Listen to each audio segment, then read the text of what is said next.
بسم اللہ الرحمن الرحیم۔ السلام علیکم ورحمۃ اللہ وبرکاتہ۔ میں زبیر خان ہوں اور آپ میرا ویلاگ دیکھ رہے ہیں۔ ایران کے ساتھ جنگ میں اسرائیل کو تباہ کن جھٹکا، روسی انٹیلیجنس ذرائع۔ ناظرین، یہ آج کے پروگرام کا موضوع ہے۔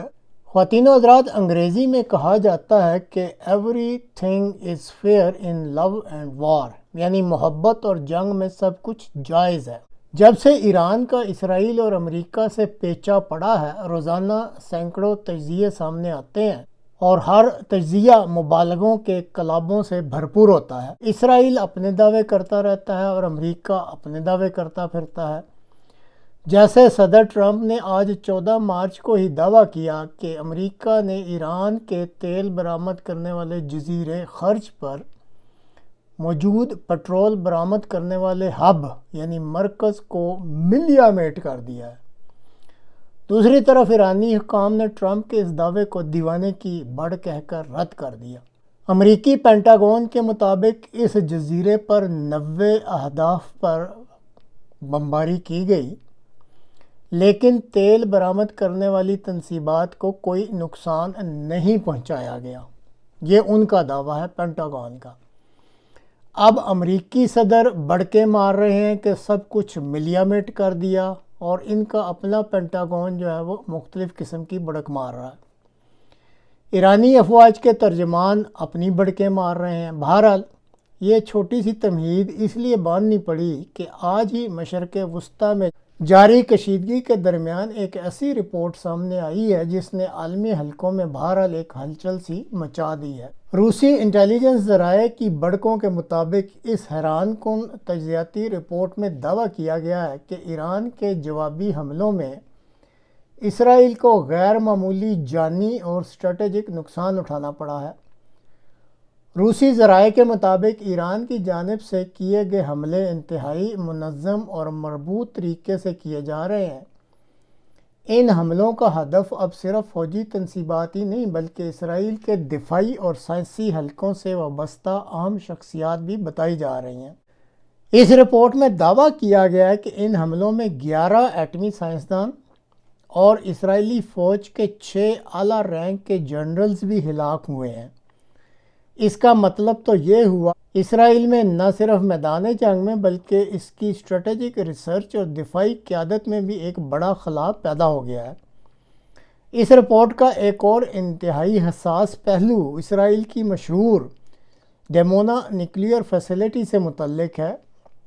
روسی ذرائع کا کہنا ہے کہ شدید بمباری کے دوران اسرائیل کو کچھ وقت کے لیے اس تنصیب کے بعض حصوں پر عملی کنٹرول یا رسائی میں مشکلات کا سامنا کرنا پڑا تھا۔ اب اس دعوے نے، یہ جو روسی انٹیلیجنس ایجنسی نے کیا ہے، عالمی سطح پر تشویش پیدا کر دی ہے، کیونکہ ڈیمونا کو اسرائیل کی اسٹریٹجک دفاعی صلاحیتوں کا ایک انتہائی اہم ستون سمجھا جاتا ہے۔ اب اسی رشین انٹیلیجنس رپورٹ میں اسرائیلی فوج کے نقصانات کے بارے میں بھی بڑے اعداد و شمار پیش کیے گئے ہیں۔ رپورٹ میں کہا گیا ہے کہ ابتدائی حملوں میں تقریباً 198 اسرائیل فضائیہ کے افسران اور 462 فوجی ہلاک ہوئے ہیں۔ رپورٹ میں اسرائیل کی انٹیلیجنس کمیونٹی کا بھی ذکر کیا گیا ہے اور دعویٰ کیا گیا ہے کہ حملوں میں اسرائیل خفیہ ادارے موساد کے تقریباً 32 اہلکار بھی ہلاک کیے جا چکے ہیں۔ اب اگر واقعی ایسا ہے تو اس کا مطلب یہ ہوگا کہ حملے صرف فوجی اڈوں تک محدود نہیں تھے بلکہ ان کا دائرہ انٹیلیجنس نیٹ ورک تک بھی پھیلا ہوا تھا۔ اب یہاں ایک بڑا سوال یہ پیدا ہوتا ہے کہ اگر واقعی سائنسدانوں، جنرلز اور خفیہ ایجنسی کے اہلکاروں کو نشانہ بنایا گیا ہے تو اس کا صاف مطلب یہ ہے کہ حملوں کے لیے انتہائی درست اور جدید انٹیلیجنس معلومات استعمال کی گئی ہیں۔ فوجی مبصرین کے مطابق ایرانی حملوں کی اس سطح کی حد تک درستگی کو یقینی بنانے کے لیے یہاں پھر ان دعووں کو بھی تسلیم کرنا پڑتا ہے کہ اس وقت ایران کو حملوں کے لیے چین کے بائیڈو 3 اور روس کے گلوناس گلوبل نیویگیشن سیٹلائٹ سسٹم کی معاونت مل رہی ہے۔ یہ ثابت ہو رہا ہے۔ گزشتہ 12 روزہ جنگ میں یہ سہولت ایران کے پاس نہیں تھی اور یہ بھی حقیقت ہے کہ امریکن سسٹم جو کہ اس وقت GPS کہلاتا ہے، اس کے مقابلے پر چینی بائیڈو 3 بہت ہی عمدہ پرفارمنس دینے میں مشہور ہو گیا ہے۔ پاکستان نے جو انڈیا کی فضائیہ کو گزشتہ برس نقصان پہنچایا تھا، اس میں بھی چین کے اس گلوبل نیویگیشن سیٹلائٹ سسٹم کا بہت بڑا دخل تھا۔ تو ناظرین، آخر میں یہی کہنا ہے کہ اس وقت مشرق وسطیٰ کی صورتحال تیزی سے بدل رہی ہے۔ صدر ٹرمپ اس سے قبل ایران کی اعلیٰ فوجی کمان کو مار چکے تھے، ایران کی نیوکلیئر سائٹس کو بھی نشانہ بنا چکے تھے، وینزویلا کے صدر کو بھی اغوا کر چکے تھے۔